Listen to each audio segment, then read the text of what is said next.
All right, great. Thanks so much. Okay, so we'll go ahead and get started. Yeah, so anyway, we're going to talk about behavior. So if you guys have any questions, definitely put it in the chat box and I'll try to keep up with them. And then at the end, we'll have some time as well to talk about those things. So Marcia, you guys can see my screen okay?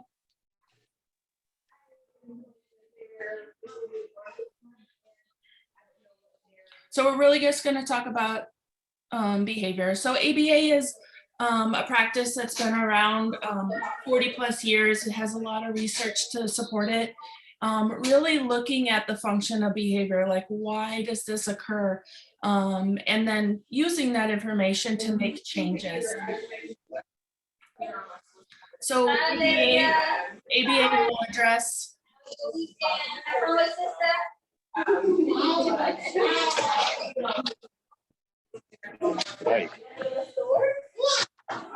Hey, Laura, I don't know, but I think there's a button on your end that you can mute everybody. There is, I just don't know. I don't know where it is. Mute all. Mute all. I love it. Okay, back on track. Yeah, so ABA is good for anybody. We address a lot of aggressive behaviors, a lot of unwanted behaviors, dangerous behaviors, and then also skill building. So that's maybe different than people are aware of, but we want to increase those healthy behaviors and increase those skill building skills.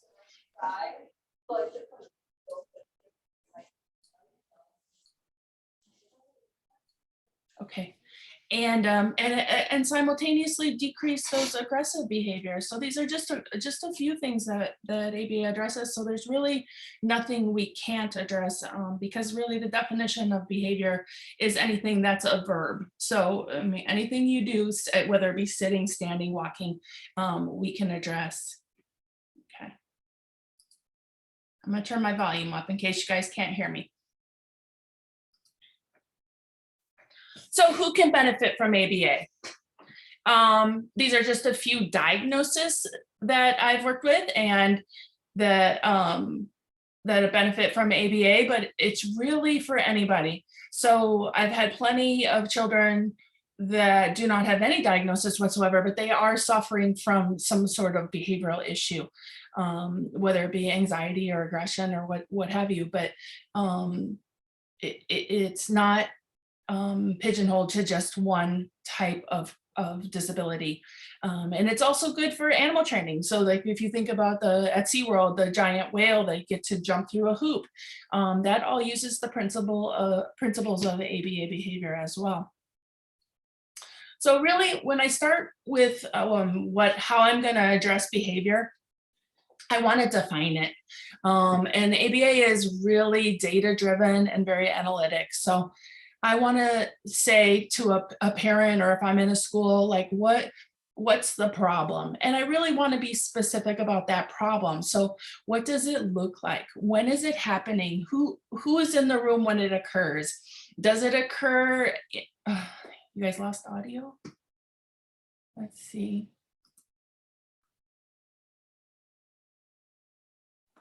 Okay. We can hear you. Okay, great. Okay. I was like, no, not one more thing.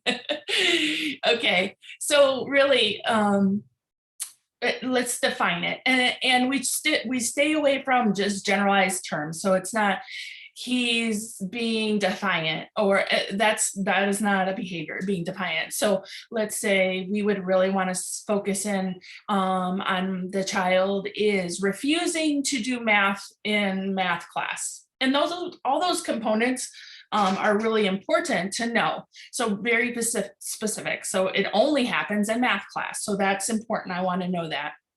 Or maybe we're refusing to do any work across all the subjects. So I want to know that too. So really focus in on the details of what the behavior is, when it happens, who it happens with. And then I would suggest writing it down. Things really are easier to deal with, especially when there's emotion involved, if you put it on paper. So write down all the details of the behavior that you're going to focus on. a person asked if their daughter would qualify for ABA for sensory processing and ADHD. So the qualification is mandated by insurance company.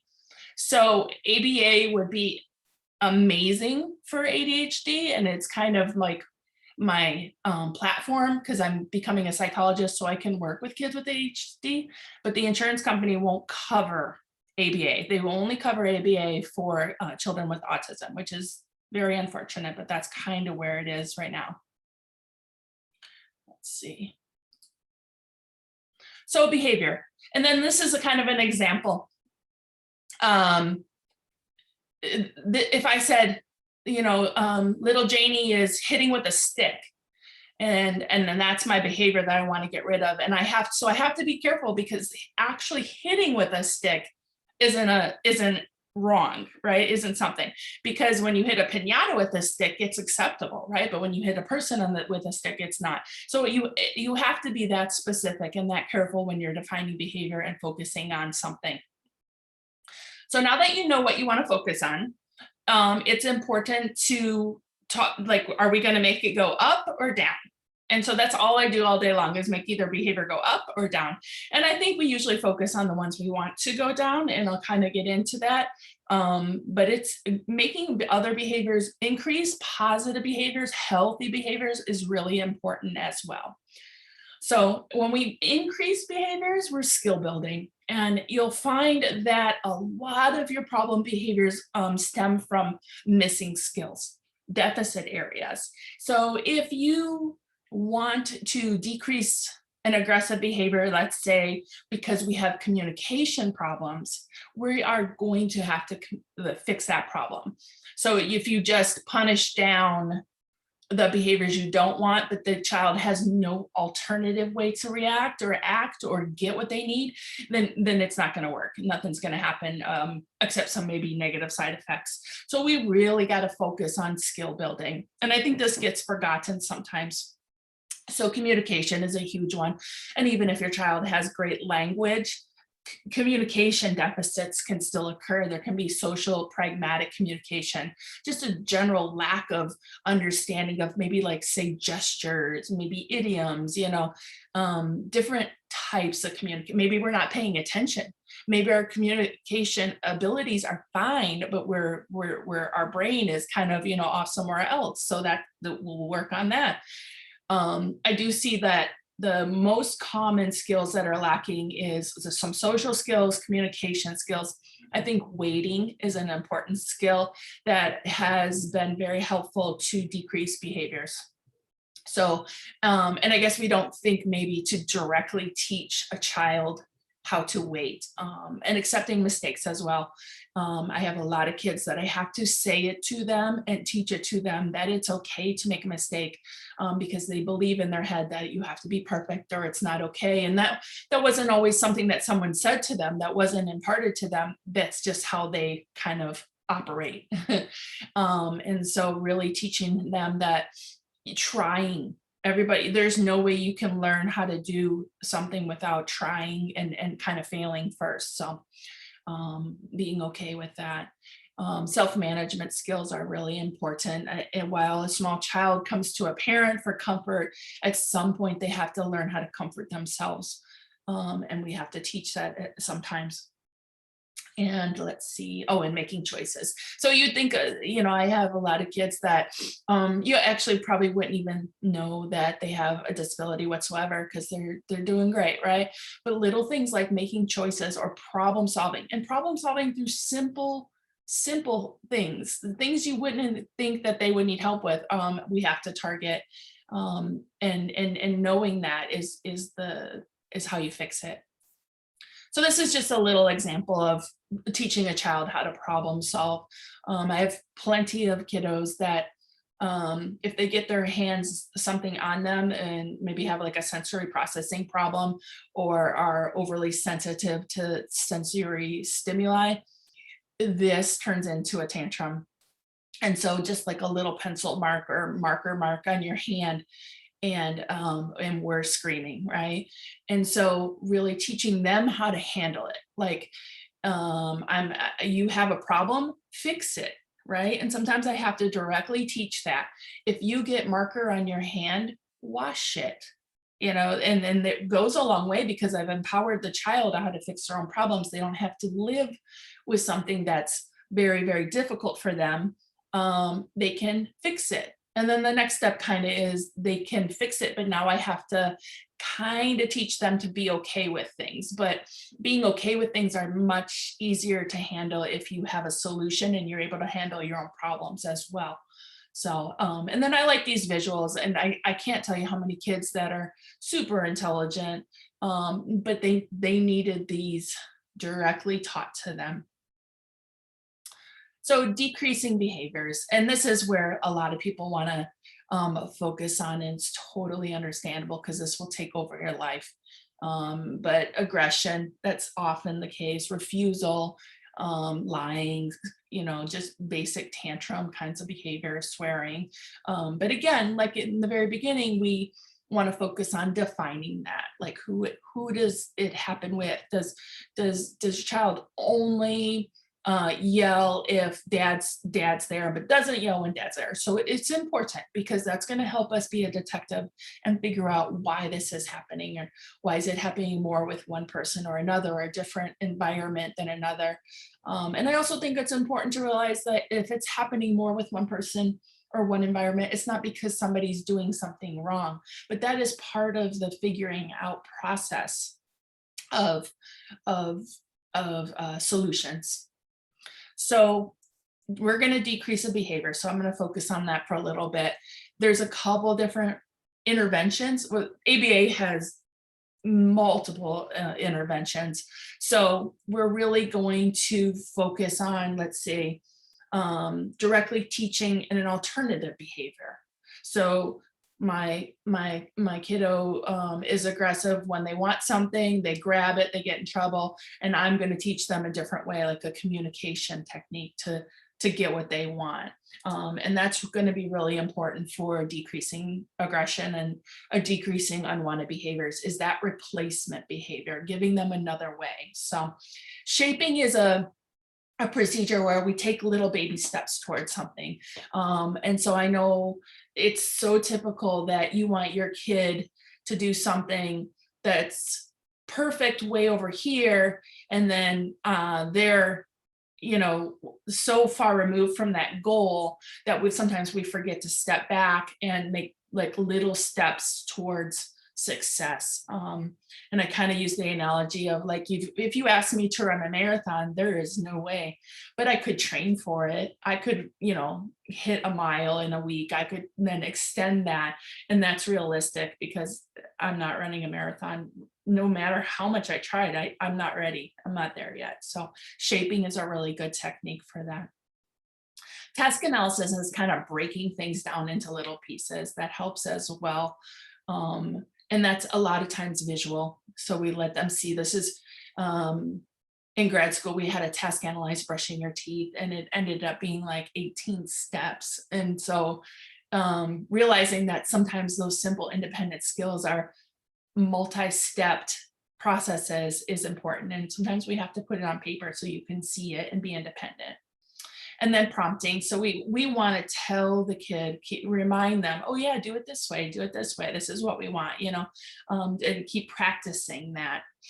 And then sometimes role play is good. Like we practice it, like we act it out, and it helps. It really, especially for social situations, because we do not want to try and change ourselves with our friends, or we're going to make the mistakes. We kind of want to practice it at home where it's safe, and mom can help me through it, or dad can, be my partner to work things out. So, and then build motivation. Motivation's important, and contingencies are important for motivation.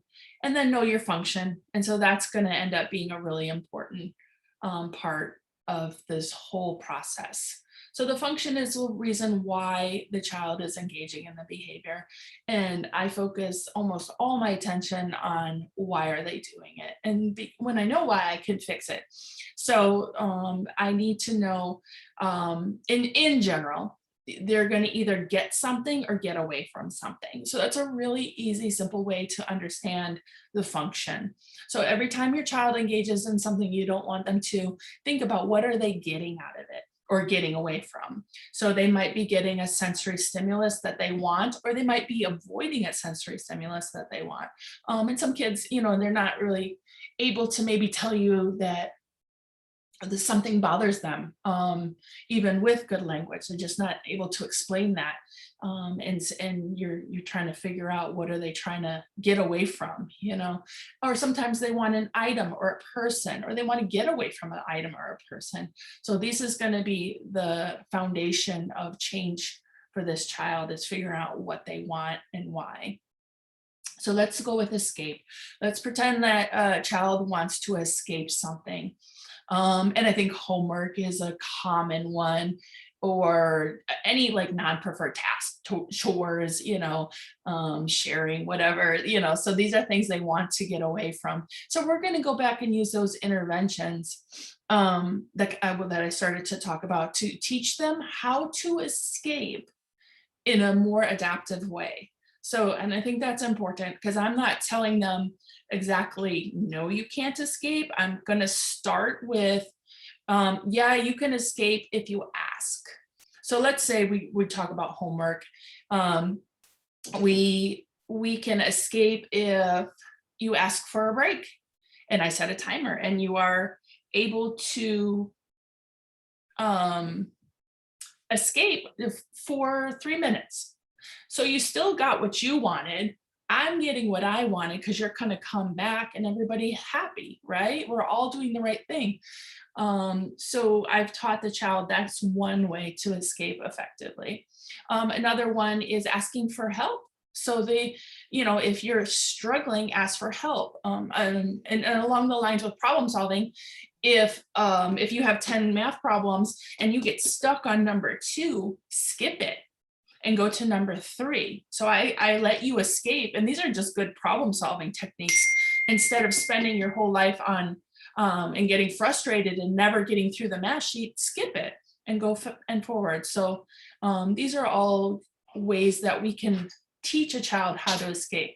Now this is like shaping. So what we want to teach them ways to escape, we eventually will get where they don't have to. And the power of having a method of escape is so great for the child to learn to accept staying on task, even though it's hard. Once you have options, you feel a lot more secure in trying and staying there. So this helps as well with building that endurance. So now I'm going to go for the function of gaining something. So your child is engaging in some kind of behavior that we don't want because they want to gain it. So we're going to allow them to gain it, just in a very different way. So sometimes I don't, like I will literally block them. I'll put it up because they're gaining it by aggression, and then that item's going to go up, and we're going to fix that. And it's going to be a process. This isn't going to happen overnight. And maybe I put it up, and maybe I say, you have to ask first, right? You don't just take your brother's stuff, you ask him, right?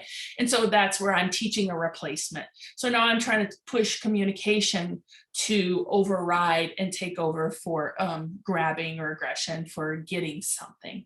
So that's a couple that will help you gain something, access. So in general, you want to replace what they're currently doing that's not working, that's not healthy, with something better that works. And then sensory. Sensory is a little bit more difficult. A sensory experience is something that just feels good, and that's all there is to that. And some of it is absolutely fine, but maybe the duration is too long. So if a child is engaging in a repetitive sensory experience, let's say like rocking back and forth. The rocking back and forth itself, it's something their brain is seeking out, and it actually needs. And so it's not that that behavior is wrong or bad in any sort of way. But say we're rocking back and forth for hours to the exclusion of everything else in the world. So now we're not making any social connections. We're not engaging in any productive tasks. We're not learning anything. So we have completely shut the world out and stayed in our little sensory bubble. That's a problem. So just like we shaped up a behavior to get better and better and better, maybe we want to start decreasing this just in small amounts. So if the duration is really long on something, and we're not learning anything, I would say, okay, you can engage in that behavior for 5 minutes, and then we're going to do something else. And maybe that something else is really short. Maybe it's just a few minutes, and then I let you go in. Because if we're engaging in these kinds of behaviors for all day or hours, it's going to take time to come down to where they only engage in it a few minutes of the day versus the entire day. So another technique is replace it. So I had a little girl that she would flap her hands, and she was in general education, and her flapping was fine because she didn't do it too much, and it didn't interfere with her learning or her attention or her ability to function in school. But she told me that she doesn't like when people stare at her. And so then I was like, oh, okay, absolutely. So we put a piece of Velcro under her desk so that she could rub the rough side and have the sensory experience, but nobody would know. And so that was her request, and that was a good replacement for her. She was still gaining that sensory that she really needed it, and her, to function, but she could do it in a different way that allowed her to be more socially accepted by her peers. So we're here to the function again. It's always going to be about the function. This is my little example. Bill hits his friend out on the playground. So our behavior is hitting, and we're trying to find the function. And I'm going to get into the antecedent behavior consequence because the ABC of ABA is the hallmark of everything here. So the antecedent is what happens first. So in the scenario, the peer is playing with a toy, the child hits the peer, and then the other child just gives the toy up because they don't want to be hit. So the function would probably be really quickly, sometimes that's tricky, but probably gaining something. This kid wants to gain the toy, right? And so once we know that, we can find solutions. We can find replacement behaviors like asking or waiting or sharing, and all those skills can be taught and replaced. And so that's important. So that's a typical scenario I see on like daycares and schools. And we really got to focus on that. And it's important for the child who's hitting too, because not only are they engaging in an aggressive behavior, but they're excluding themselves socially. So now the other kids just stay away because they don't want to be hit. And so now we got a child that has multiple problems from that one behavior. So here's our ABCs. Antecedent is just a giant word for what happens before a behavior. Really important to gain an understanding of the behavior itself. I always want to know what happened before, partially because it can be a trigger, like what triggered it. But in general, when I know what happened before, I can figure out why it happened at all. So the behavior is just the unwanted action, or it could be positive if that's what we're measuring, if we're increasing something, and then the consequence. And so the vast majority of people use the word consequence as punishment. So it's actually not. Consequence is just what happens after. Again, an important way to figure out the function and importantly to figure out what's keeping it alive. So in the consequence, there is punishment, and punishment is a really good tool. And then there's reinforcement. So in ABA world, punishment is simply something that follows a behavior that decreases it. And reinforcement is simply something that follows a behavior that increases it. So if I want this behavior to happen again, I need to reinforce it. If I'm trying to extinguish it or reduce this behavior, you're thinking punishment. And this is complicated. So we'll get into more. So this is just a little example. So this kiddo has homework, math is hard, I don't want to do it, right? And so we cry. And so our behavior that I'm not appreciating is cry, right? And I'm being a detective and I'm figuring things out. And I'm like, okay, I said it's time for math, and our child started to cry. So pretty good indicator that, it's the homework that's difficult, right? Or hard, or we don't want to do. We're escaping that homework. And then the consequence. So when you're crying, you're not doing math. So we're escaping, right? So the actual act of crying allows you to escape. And then you get away from doing the math. Now, say maybe, we feel bad for the child, math's hard for them. I get it, right? And so we hug them and comfort them. And not that that is wrong, but you have to be cognizant of what you're reinforcing. So just being careful that I'm teaching the child that if you want to escape something, you can cry and it'll get away from it and I will comfort you. So that sounds like a double win to me. And just be aware of it, because we're going to start changing things up here so that we can have less crying and more homework doing. So that will be important to realize what you're doing during those times. So this is a kid that wants to gain something. So let's see, the antecedent is hunger. So that's a real, emotion and feeling. And so they steal their brother's food. And then they get it. So the consequence was, they got food and it was good, and they got what they wanted. So they wanted to gain something and they took it and they got it. And so that act itself is reinforcing. Unless we intervene in some way, that's going to keep on happening. And then sensory. So, sensory feels good. Sensoryism, usually you can really understand if something is sensory by if it occurs when nobody's around. So a young child will suck their thumb because it feels good, and they will do it whether they want something, whether they want to escape something, they just do it when no one's in the room. And that's a good way to know, indicator that we have a sensory experience.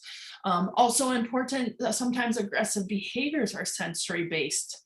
So if your child is engaging in some kind of aggression, say like hitting the wall, but nobody was around and nobody put a demand on them, you have to wonder if our processing isn't right. Maybe that aggression towards themselves, if it feels good in some way, or it releases endorphins. And so we have to really be aware that there's multiple functions that can be happening here. So in this one too, so we did the multiple functions. So this child gains the food, they gain the sensory experience of eating.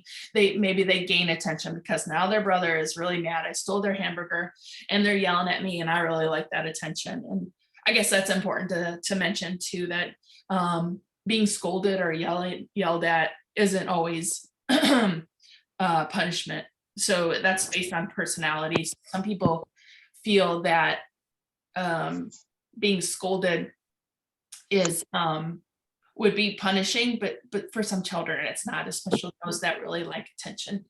So we have to know that. And then sometimes we really don't know the function. There is kiddos that you're like, I don't know why they're doing that, and that takes some time to figure out. And I would invite you to write it down, have someone else observe, maybe an outside person, realize if it occurs when nobody's watching, it might be a sensory experience. Realize that there's multiple functions of behavior sometimes, to include, maybe your child hits to gain something, but they also hit to get away from something. So they have one behavior, and so they're using it for all their needs. And so that is something that really happens as well. So I guess this is the part where we try to figure out, what do we do? And I love this part because it's all, as parents and educators and teachers, it's all in our hands. And really the catalyst for change is going to be you. So the only way we can change a child's behavior, because it's whatever they're doing is working for them. And that's why they keep doing it. If it didn't work for them, they would stop. So what we really have to do is change ourselves. And I think this is important for parents, and I do a lot of parent training too, that it was never that you were doing it wrong. And that's not the case. Your child has a specific need, and so we're going to meet that specific need with specific changes. So that might be getting in front of the behavior. You know when it's going to occur, you know the triggers, you know what's coming before. If I'm going to say, hey, it's dinner time, but we have problems with food restriction, that's going to be the trigger for a problem, right? So knowing those triggers, knowing why they do it, motivating in the antecedent before the behavior happens, we can say, hey, first take a bite of your broccoli, and then we're gonna go play outside, and start with one bite. Don't demand the whole plate. You're never gonna win. You know, it's too much. It's like running that marathon again. I'm not ready. So or you know, we're gonna do math class, but you know what? I know you love to listen to Kids Bop, so let's put Kids Bop on in the background. And so now I'm trying to take away the adversiveness of math by adding something pleasant. And adults do this all the time, but maybe you don't even know it. You add something happy to your life when you're doing something that's not great. But kids might need some help with that. And then make a contingency. So first we're going to do math, and then we're going to go play, right? And so I'm building some motivation in there. Oh, and then teach those replacement behaviors. So you would do all this before the behavior even occurred. And I'm not saying you make changes in the antecedent and now you never see this behavior again. This is going to be a learning process. So we're teaching all these new skills before, and we're changing our antecedents in the beginning, even if it's just like to decrease the workload. So you have 10 math problems for school for homework, but I say, we're only going to do 2, and then we're going to go take a break. You know, I'm telling you, this is too much for you. I can see it. So we're going to do 2, and then we're going to take a break. Okay. So let's just focus on 2 and get through it. And then we have the behavior that occurs. And so, you know, it's important. I would write this all down. Like, how many times is it happening, or how long is it happening? And I know even when I was a teacher and new to ABA, I had a kiddo that would scratch. And he would scratch like 50 to 100 times an hour when he would get upset, scratch me. And so I did the FBA is what it's called in the school, and determined the function, and started doing replacement behaviors and started getting ahead of the behavior. But I was like, why is he still scratching me? You know, and a lot, you know, but then I took the numbers, and, you know, I started taking the data, and I was like, oh, he went from 100 to 50. That's half. But when you're getting scratched 50 times, you know, it's just hard to process that as improvement. So I think that helps you take out the emotion and go, we are making progress. This is working. Let's keep going. And then the consequence. So here's where we reinforce and punish. So if we want something to be done, and we got an antecedent plan, and we've changed the environment, and then the behavior that occurs is less, or it's improving, or it's exactly what we want, we're just doing our 2 problems of math homework, then we're definitely going to reinforce. And so reinforcement can be tangible. It doesn't have to be. Most children enjoy some type of praise, not everybody, but most children will, at least from their parents, enjoy touch or some kind of happiness. And so even if they don't enjoy those social praises, it's important to use them anyway, right? So not if they're aversive, but if they're indifferent to your praise, maybe we're going to start pairing at the end there your praise with something else. So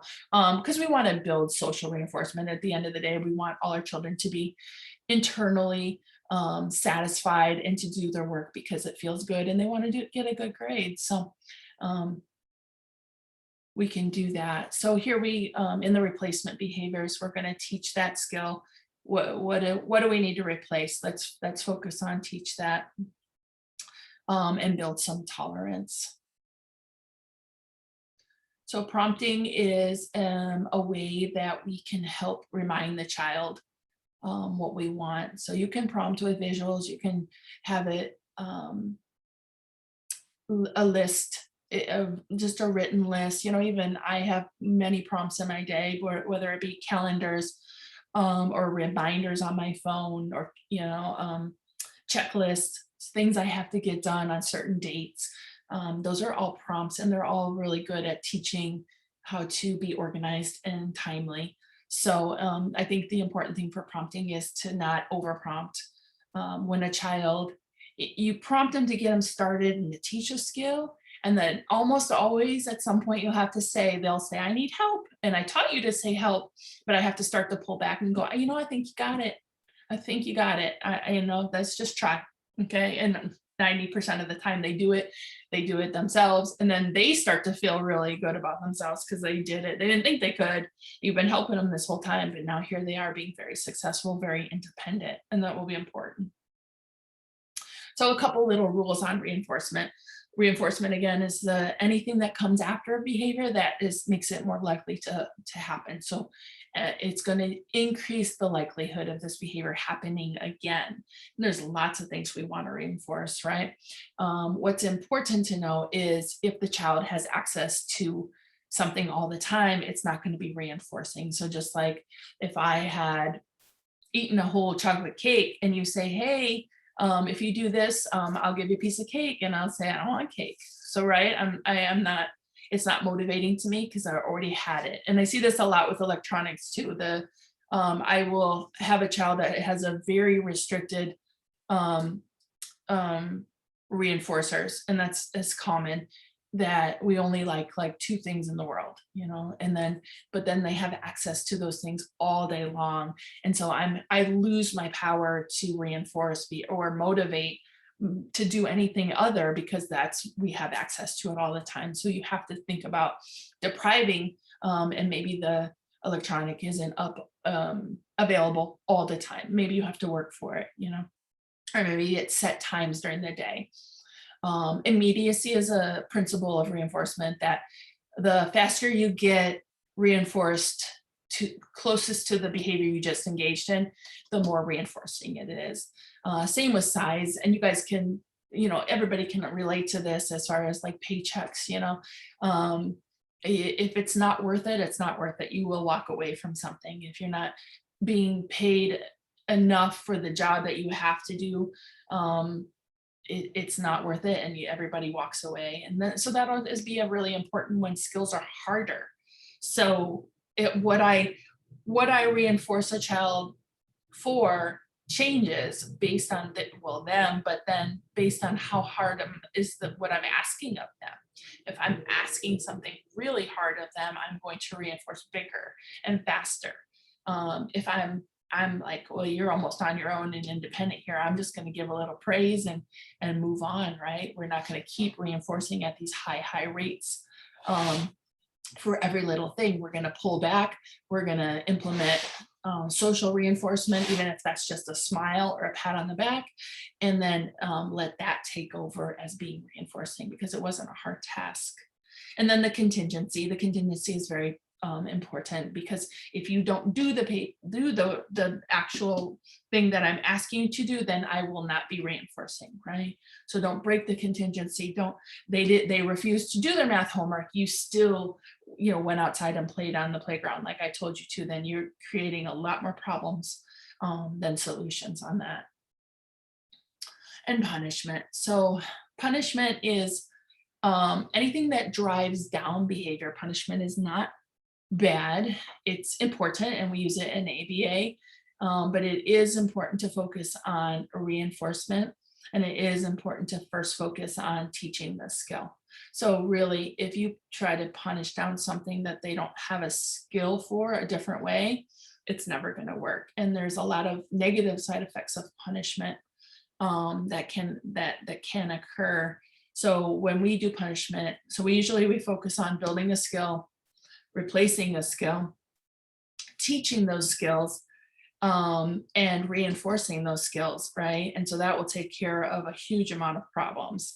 When we do use punishment, it's usually the timeout or the time away. So if you're trying to engage in something for attention, something inappropriate for attention, I might take my attention away. And that is a form of punishment because I'm removing what you wanted.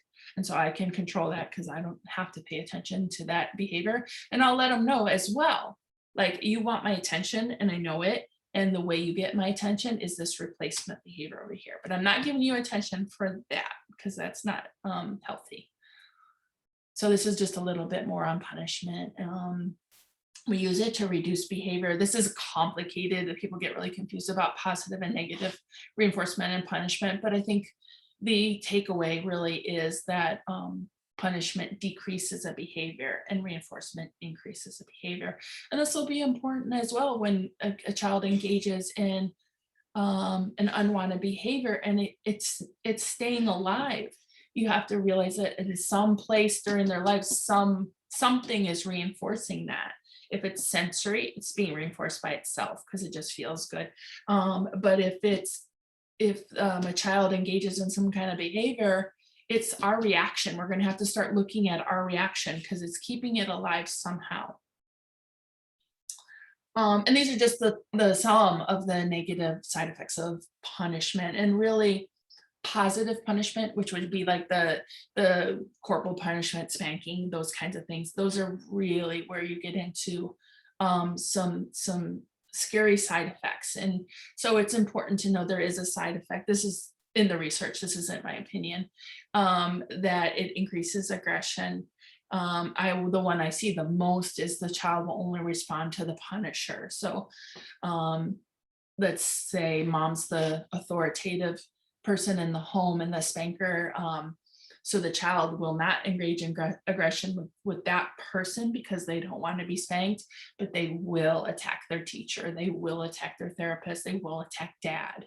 And that's a real side effect of punishment that can be super bad. Increasing severity of punishment, so you have to kind of start amping up the level of punishment, the severity of it to meet the same result. And it doesn't teach anything. So punishment decreases behavior. So we really want to replace those skills. We want to teach something good, and get those kids, solving their problems. So we kind of went over the interventions. These are just a few. We talked about a couple. We talked about pairing, which would be like adding music to something that's hard. So add something enjoyable to something you don't like, and try to change your viewpoint of that activity. We talked a lot about replacement behavior. So we want to meet the same function, but give them a better alternative way, a new skill. Reinforcement, anything that increases a behavior, so that happens after the behavior occurs in the consequence phase. Let's see, task analysis, we talked about breaking things down. And I have a couple just visuals so you can see what the contingency looks like from a visual aspect. So this is the pre-MAC principle. So this is building motivation, building contingency. And I love this more than anything because it's so simple. And what you want is the child to first engage in something that's not happening very often, right? So they call it a low level behavior. First you do 2 problems in math, then I'm gonna let you engage in something I know you like to engage in, and we're gonna go play on the playground, right? And so I think this is a beautiful way to set up. I'm saying, I'm setting an expectation, I'm telling you the rule, and I can make it visual, or if you need it, if not, I'll just say it. But first you're going to do your 2 math problems, and then we're going to go to the playground, right? Also important for punishment, because if you do not do your 2 math problems, we will not be going to the playground, and there'll be nothing else said about it. I set the expectation, I set the contingency. Now, if you don't do the first, we won't do the then, and that will be your punishment. You will miss out. And I don't really have to say much more about it. That's the end of it. So also be careful, you're not going to negotiate through this. This was, you set this, and this is what it is, and it's going to stand. And there's no changes, because the kids will very quickly learn to try and manipulate the then or the first, or what if I do one problem? Nope, I said two, and that's the end of it, right? And if you don't go to the playground, you don't go to the playground, right? We don't need to talk about that anymore either. They can be sad about it, and that's the end. This is just a visual prompt. If we're talking too loud in school, I'd say. We have a really elevated voice volume, just bringing their attention to where their voice volume is. They're probably unaware of it. And then giving them like a way to see where I am. So, and we can put little pictures, like you might be whisper in the library and you're loud at a football game. So they're really teaching that. This is one I use often for replacement behaviors. I'm both teaching the child to self-regulate and recognize their emotions, just like the voice volume. And then I'm going to put on the side the under I can try replacement behaviors. So, you know, I'm getting upset, math is hard, I can try to ask for help, you know, and a variety of solutions. So we don't want one solution for each problem. We want a variety of things to pick from, because not all the ones work in each time, right? This is a visual for requesting, and I can put choices at the bottom, which choice sometimes is a problem for children, making a choice. So they can ask for one item in this, helps prompt them through that. This is a visual that Teacher Pay Teacher has that I use often for attention. So I have to teach a child that their brain has to be listening along with their hands, along with their mouth. And the mouth listens by being quiet. The ears, people, you know, the children usually tell me that only their ears listen. Well, that's not true. If your brain is thinking about something else, it's not listening. Often if your body is not listening, your hands are doing something else, you're not able to pay attention as well. So really teaching those parts help with attention. And this is a task, kind of a task analysis. This is really like, we want to go bowling, but maybe you get upset and you don't understand what's going to happen next. So I'm teaching those before we go, before there's a problem, and building those skills. This is just a visual for maybe a kid, they call it blurting out, talks out of turn, you know, in school. And so they're only allowed 2 of these, I have to say something or I'm going to explode. So I'm teaching them self-management and I'm teaching them self-control. I gave them a little tool to do that, but they're only allowed 2. So, you know, you better save it for the really important thing that you need to say. And then we're going to start getting you to self-regulate on how much you talk out of turn. As a token economy, another thing that we use a lot of. So what are you working for? So I'm going to put little stars or something on the green squares every time that you do something what I'm wanting you to do. And I can change the rate of this. So we're having a real rough day. So I'm giving you more stars. We're going to get you to your goal, and you're going to be successful. But I'm able to change the rate that I give that reinforcement. And this is great to help build endurance as well. So we start out, we don't have to give them something major for doing a good job. We can just kind of give them those stars and start building that time until they gain an actual reinforcer. And then this was for conversation. So I have kids that are of social deficits and they have a hard time having conversation. So start practicing that, you know, just asking questions, have them ask you a question, have them read that to you. If they can't generate a question to ask you, then have them read that to you and start talking, and just really a practice at home where it's safe and everybody can work on it.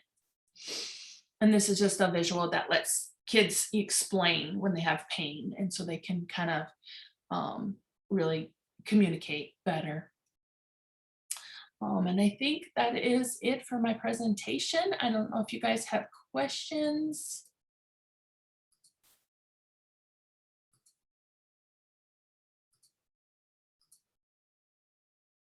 Let's see.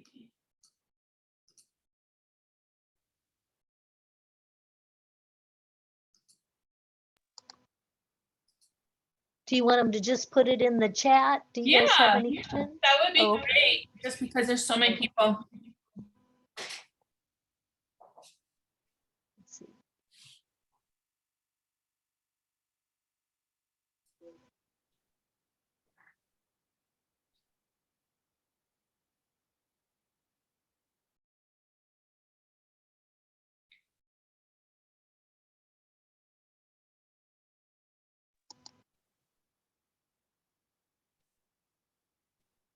Yes, Laura, it looks like we want you again to keep on teaching us.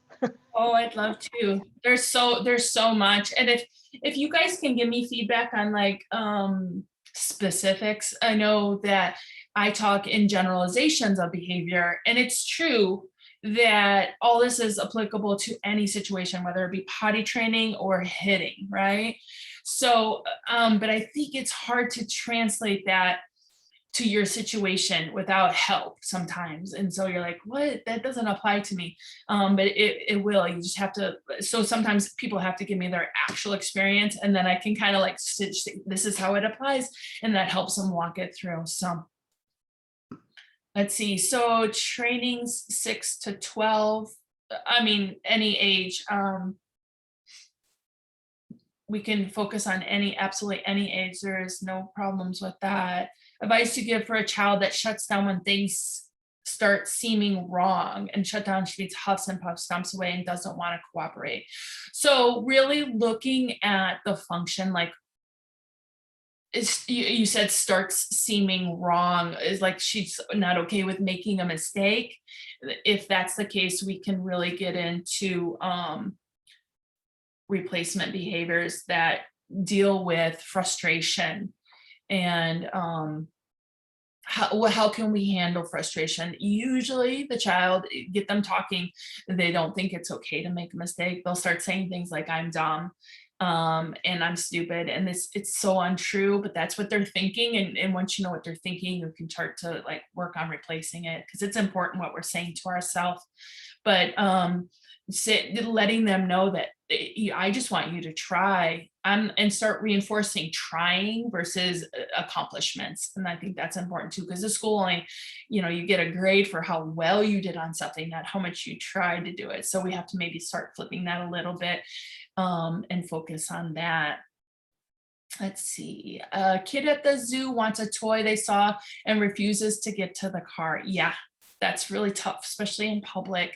And it probably happens other places too. So I would invite you to take that problem into the home if you can, so that you can work on it often. So set up situations where the child wants something. Even if you have to buy a new toy and say, I got a toy for you guys, but you have to wait, right? And so start setting that up so they can practice waiting. I usually teach waiting, and then no comes next. So, and no is just a long wait, because everything happens at some point. If I say no to something, that doesn't mean no forever. That means no, not right now, usually days, So that's what I would do. Once you're in the zoo, it's really tough. I mean, you're really stuck because you're in public. And so I don't want the child to start manipulating you to where you're like, okay, if you get in the car, I will buy you the toy, because you just want them to get in the car. So that, and the children pick up on that real quick, and then they start doing things in public just because they know you're going to do that. So you have to be super careful. And that might be a situation where there's nothing to fix, but there's lots to learn, and behaviors like that. So I'm learning that this child has trouble with no. And I'm going to work on no and waiting a lot, right? But here right now in the zoo, I'm not going to fix it. I might have to pick them up, put them in the car, and we're going to have a fit. And that's the end of that, because I really don't want them to engage in that manipulation. Continued sneaking and hiding. I'm not exactly sure what sneaking is. I don't know if that means stealing items or what. What would you suggest to do with a child who doesn't deal well with not being perfect? A big problem, a common problem, so much so that tends to lie. Yep. Examples with math work, you try to show them, but they've already shut down and refuse to accept that you can help them understand if they work with you. Yeah, really hard. So we're going to have to change the perspective, what they're saying to themselves. you know, a lot of kids, I'll be like, wow, this is really hard. You know, I just be like, wow, this math is really hard. I don't even know how you can do this, and kind of flipping it, like taking that pressure off because they've already put way too much pressure on themselves. And if maybe we can focus on smaller chunks, it's one problem, not two. And at the end of the day, I really want the child to open up and talk to me, you know, and trust me. And it's hard. That's a common one, and that's a hard one. But that perfectionism that they put on themselves, they are punishing themselves all the time in their head. And so you have to really start having those conversations, and it's going to take a while, but start praising the attempts. And it doesn't even have to be with math. So maybe math is so far removed, it's like our marathon again, right? Praising any other things they're trying. Wow, that's so cool that you're trying. I love that. And it's, you know, it's hard because you got to make a mistake to learn something. So, you know, I totally love that you're trying to do that.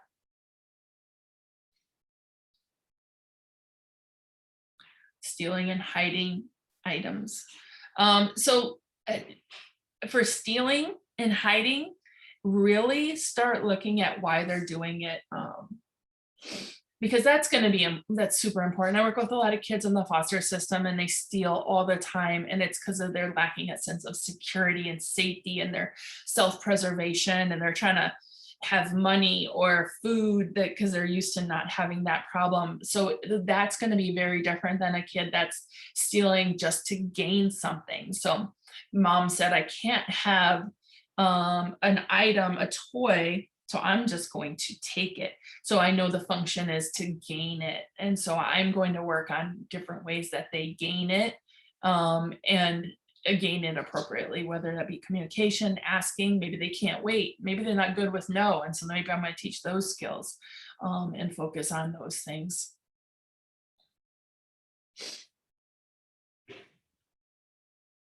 And I think I answered everybody's questions. And yeah, I'm happy to give Marcia the PowerPoints and anything. My email's there. If you guys have specific questions, feel free to email me. Oh, that's a lot of it. Laura, thank you so much for saying that. Just having somebody to reach out to Sure. to ask those questions that we need some more information on it. And yeah, Laura's very good about emailing. So I will send everybody out the slides when I get them, and I thank you very much. Does anybody else have any other questions before we end or go on? Or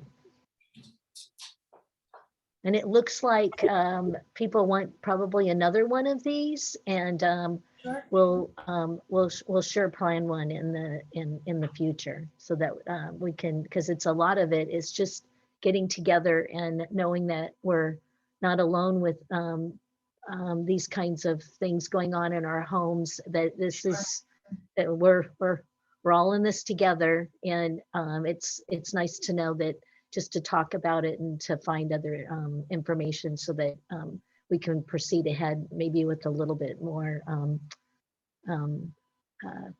like we're on the right track.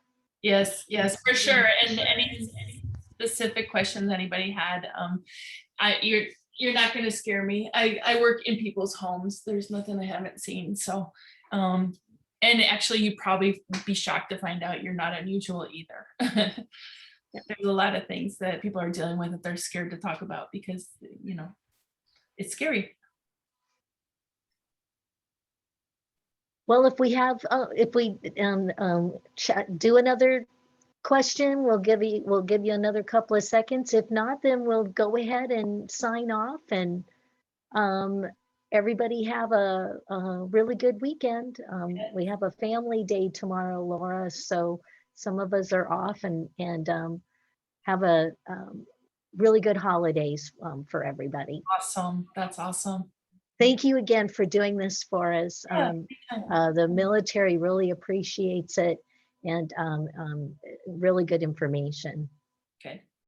Well, I appreciate the military. Thank you guys. And yes, I see that some people say about the PowerPoint. Yes, if I have your email, Yeah. you will get it. And it was sent to an email that we signed up on. Yes, yes, it will. And if not, everybody should have my email, marcia.james@us.af.mil. Just keep emailing me. And we have another workshop coming up, navigating the EFMP. So that's coming up. So if you need, if you wish to sign up for that. And we have another one, Clarity Guidance Center, May 6th, is going to come in and do mental health and COVID stress. And they're really, really good. They have really good checklists and stuff. And you'll be seeing the flyer on that shortly. So again, thank you, Laura. Yes, thank you guys. I appreciate it.